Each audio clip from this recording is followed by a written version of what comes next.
Hey, so here's how to create a quiz with Brandye.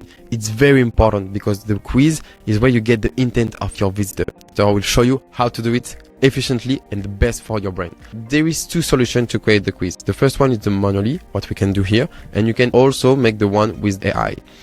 So here is the first step. For example, you can write the first question. There is several options: single choice, multiple choice, and text and prompt. Let's start with the first one. You can ask anything about your brand. I will say, what is your favorite color? Okay, I will say blue. You can add option black and yellow. Okay, so there is three options, and with the single choice you let your visitor only choose one of the options. You can also add some pictures, like for example here, blue up, make something like with more impact. The second step is about create a new question, and I will show you here all the options. So multi-choice is just another things about what are you looking for. Here is, for example, earrings, bracelet, I don't know, for example.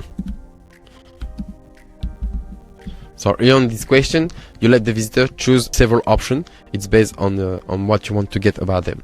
And the last general question is about text input. Text input lets you ask anything about your visitor. Tell me more about you.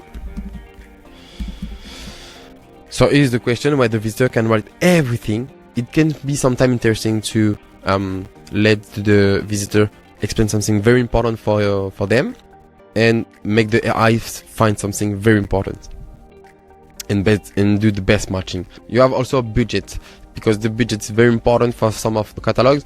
There is a special question for that. So it's a single choice. You can see if you want to let the visitor have several choice. And how it works, yeah, it's very efficient. So it's in English right now, so less than €0 or €50, for example. And as you can see here, there is a variable. We use this variable here. So if I put, I don't know, 51, it will be less than 51.